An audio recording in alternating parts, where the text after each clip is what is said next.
All right, so the semifinals are done, and Afghanistan has lost to a raging South African side.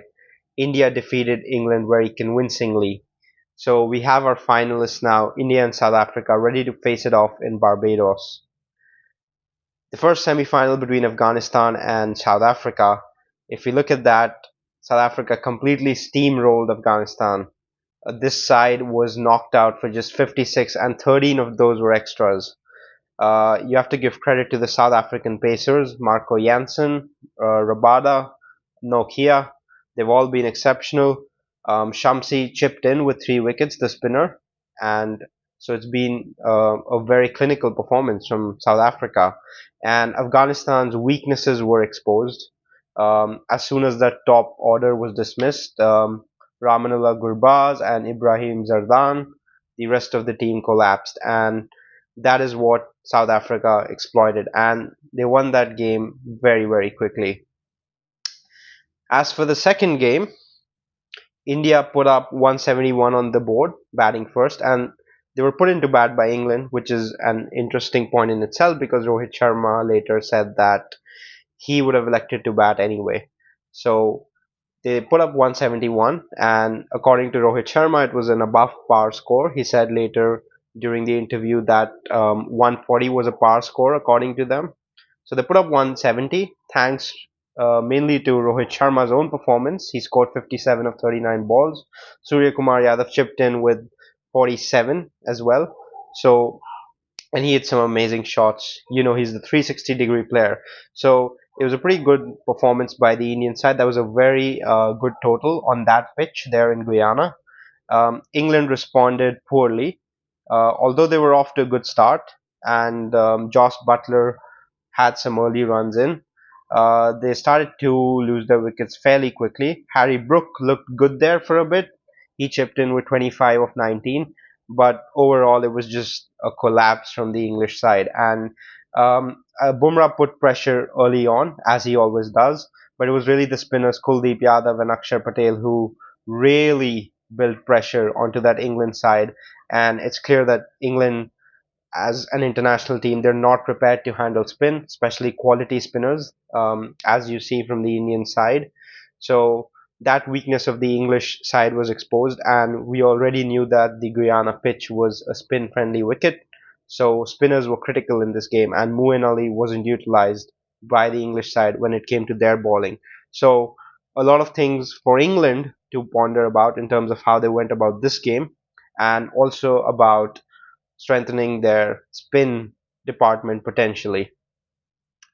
With all of that, we also have this case of a lot of ex-English cricketers being shut because there was a lot of noise about how there were advantages to the Indian teams in terms of predetermined locations, in terms of predetermined conditions, but the victory, 68-run victory by India over England was so convincing that even they were forced to admit, the ex-English cricketers, that England just stood no chance against this Indian side.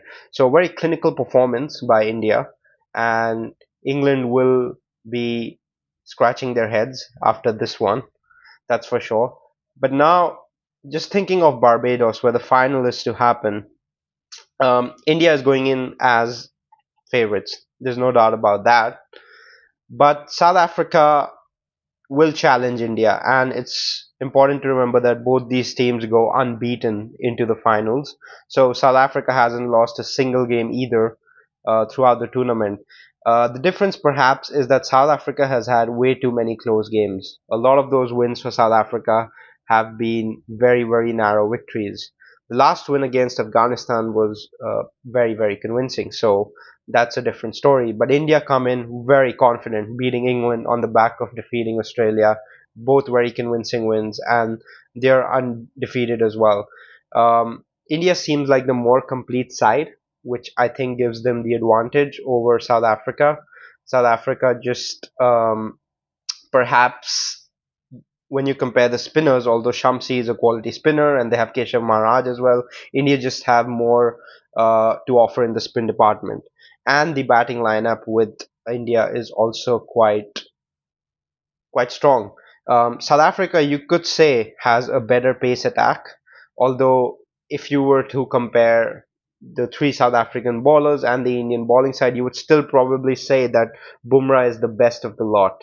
So India probably has the best pace bowler of the two teams, although South Africa does have three very good pacers. So as a unit, the South African pace bowling looks good, but India does have the best pace bowler, at least on paper, and they also have the best spinners and the best batsmen. So India really have the upper hand in this game.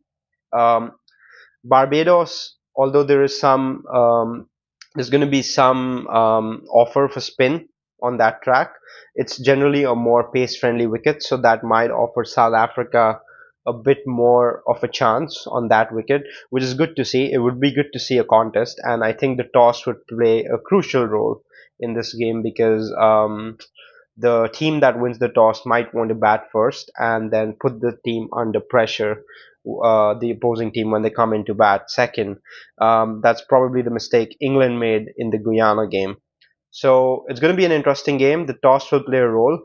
And if South Africa can put some pressure early on, Indian batsmen, particularly Rohit Sharma, then we might have a game on our hands. All that being said, India go in as favorites, and I think India should win this game. Let's see.